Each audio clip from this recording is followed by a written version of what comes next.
DCC Concepts Cobalt IP digital point motors? What are they? Let's have a look, shall we? Roll the intros.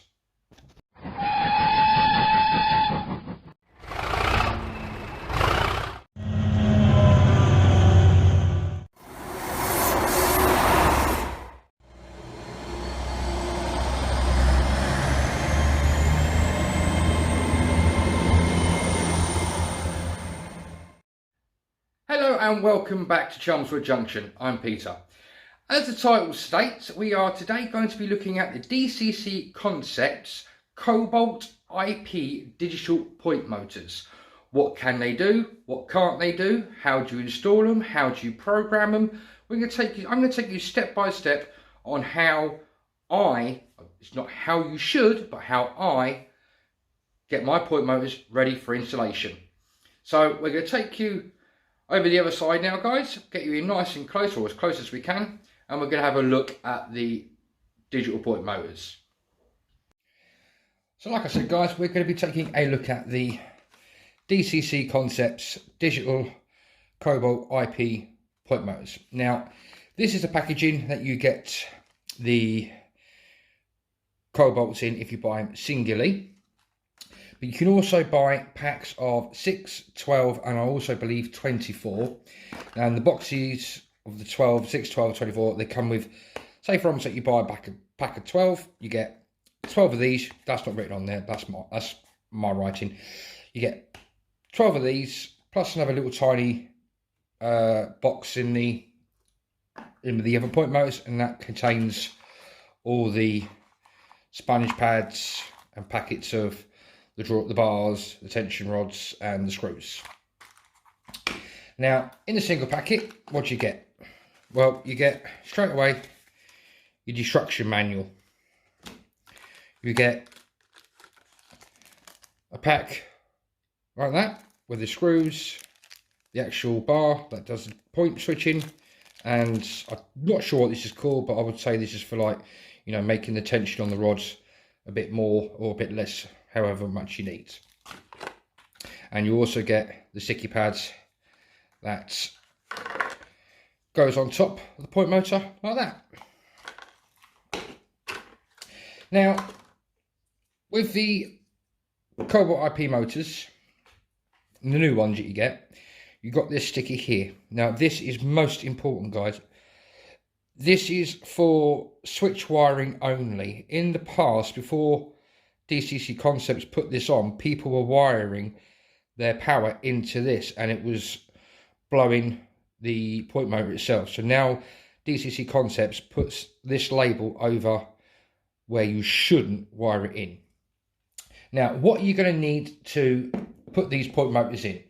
Well, straight away, to wire them up to your bus wire, you're going to need your reds for your positive, your black for your negative. So that's your wiring. You're going to need 2 or 3 screwdrivers. You're going to need a pair of wire cutters to put it into the base, to put the point motor onto the baseboard. As you can see, I've already put the pin on. I'm going to show you do this. You take the bottom part, this part of the sticky pad off, line it in position, push it up, and it will hold until you've got enough chance to get in there with your pin vise drill. Drill a little pilot hole so you can put your screws in. So you're going to need a pin vise and the set of drills. Obviously, you're going to need a pair of scissors or a pair of wire cutters to cut the lengths of wire to size. And if you're going to the next step of putting in, what I'm going to be doing, putting in LEDs to show which way the point is facing, like this, you're going to need heat shrink.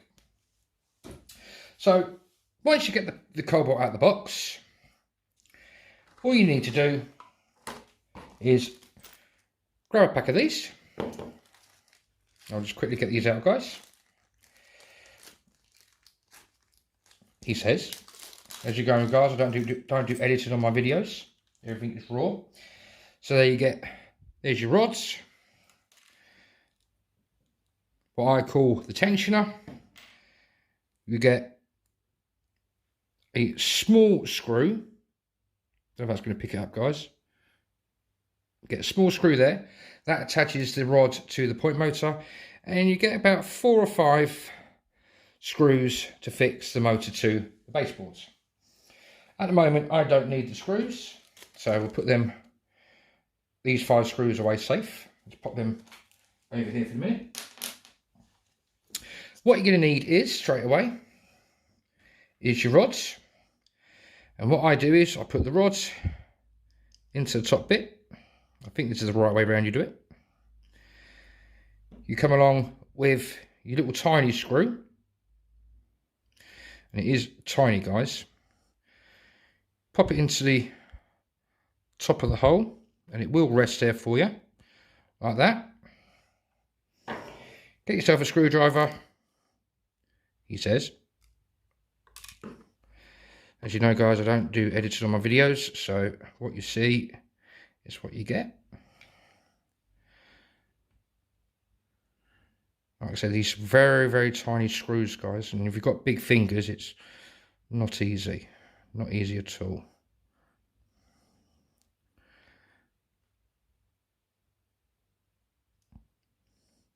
That's it, that's the screw in slightly. And you just screw it down to where you need it. Until you fit your tie in. There you go.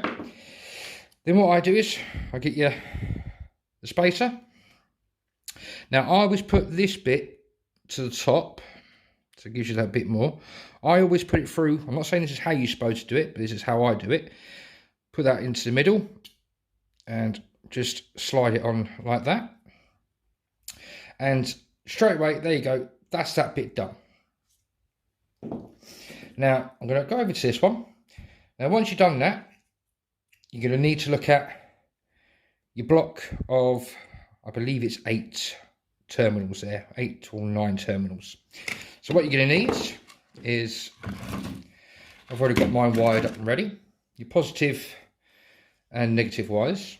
Now these motors are not polarity conscious, so all you simply do is pull these little spring loaded buttons back. I usually hold the both of them down. Put the one in, and you'll know if it won't go in if you haven't pulled the buttons down far enough, because it won't let you put it in.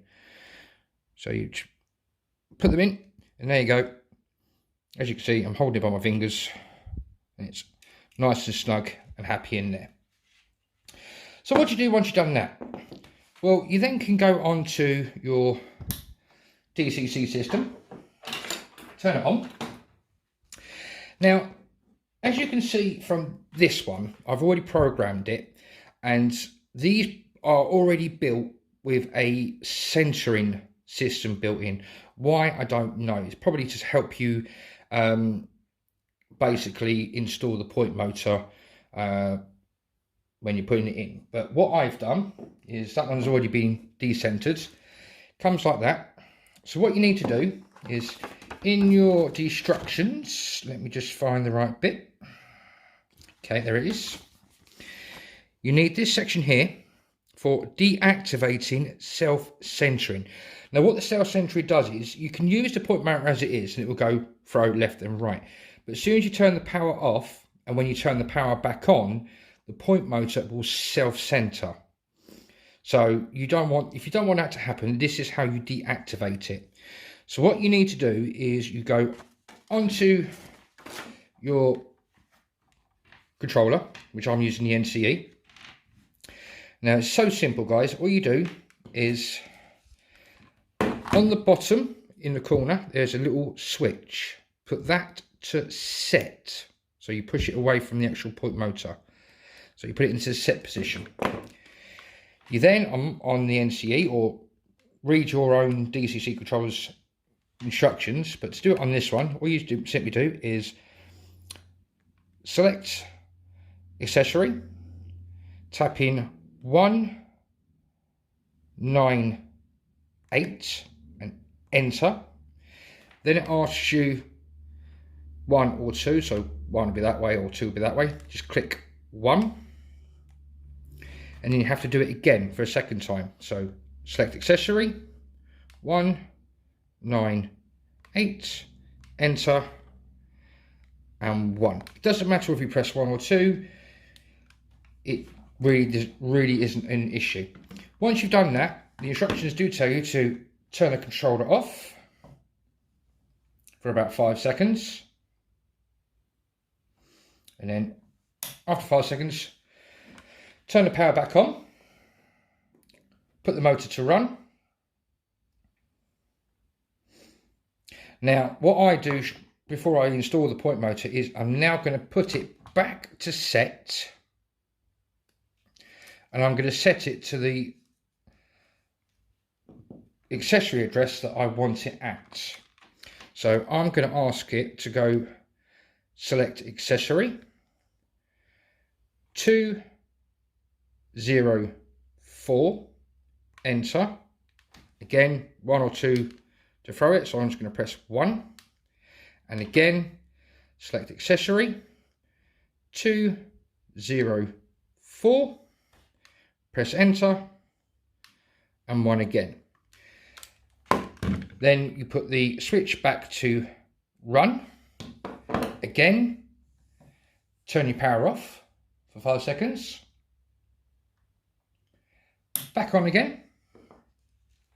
Now, as you can see, the self-centering hasn't yet come off. So if I leave that one there, and with the NCE, select accessory 204, enter, and as you can hear, it's now gone to the left hand side. So I press number 1. So I'm going to do select accessory 204 and enter, and then 2. And there you go. Straight away, your motor is now in use. Now I'm just going to pause the camera, guys, because I'm going to get this point motor set up for the next part that I'm going to show you.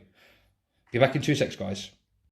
And welcome back, guys. Right, so as you can see, I've just taken the wires out of the DCC Concepts motor, and there is a reason for this. Now, I'm going to be running LEDs on my control panel to show me at a glance without looking at the point itself, because obviously my NCE can't tell me which way my points are facing. So I'm going to fit LEDs. So what I've done is I've got 2 LEDs. There's 2. And I've soldered the 2 black wires, them 2 there, to a resistor, and the 2 red wires. Now the 2 black wires, sorry, will go to the frog port on the point motor, which is the 3rd one to your right. And the 2 red wires that come from the LED, one will go to your positive, and the other one will go to your negative. Now, guys, if you are using LEDs, please make sure these run on about 14, 15, 16 volts that go into these straight from your DCC bus. So you're going to need to make sure you put a resistor on your on your common for your LEDs. So what I'm going to do is pull the pins back. Doesn't matter again which way you put it in. So I put one into one side. I'm going to try and do this on camera, guys, but it is a bit awkward to do it one-handed on camera. But I'll try my best for you. Next one into the next one, and then, like I said, the common goes into the frog. Now, like I said, it is a bit hard to do these little switches, but I have found a way of getting around this. Just let me pause the camera quickly, guys, and I'll come back to you. Hi, guys, and welcome back. So, what have I done off camera? Right, let me show you. As you can see, I've now fitted the LEDs. So what you do is, like I said, the common goes into the 3rd one, which is for your frog, if you're not using frog polarities. And you put, that's for your black wires, for your commons. And then you put 1 red wire with the red DC bus wire, and the other red wire from the LED with the black one. I know it sounds a bit odd, but you will see that it does work. Let me just turn the DCC system back on. Hopefully they will illuminate. There you go. So you've got that one there is illuminated and that one hasn't. So all I'm going to do now is I'm going to ask my NCE, select accessory 204, enter, and 1. And as you can see, it's gone from this bulb to that bulb. So again, select accessory 204, enter, and 2. So easy, guys, to wire up these for your control panel. It's really, really simple, really, really easy. Okay, and that's how I wire up my DCC concepts and get them ready for installation. If you have any questions, guys, just ask below. So there you have it, guys. DCC concepts, cobalt, IP, digital point motors. They are so easy to wire up. If I can do it, you guys can do it. Seriously, they are that simple. I will say wiring up the LEDs is a brilliant idea. You can also wire up a push button, so not only can you control the flow of the points via your digital controller, if you put a push button on there as well, you can also throw it from that as well. All the information on how to do that is in the instruction manual. The instructions are in plain English, so easy to read, so easy to understand. If you do get any problems, you can always give DCC Concepts a ring, or people that are in the know of DCC controllers and digital motors and digital side of things on model railways. Okay, guys, I hope this video has been a help. If you liked the video, please hit the like button. If you've got any questions or you would like to say anything about this video, please leave a comment down below.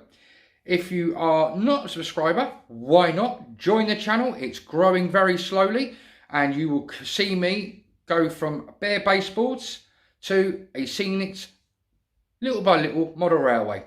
So if you're not a subscriber, hit the subscribe button down the right hand side. And if you want to carry on watching videos from this channel, you can click the link here and the link here. Until the next time, guys, stay safe, look after yourselves, and above all, happy modelling, and bye-bye for now.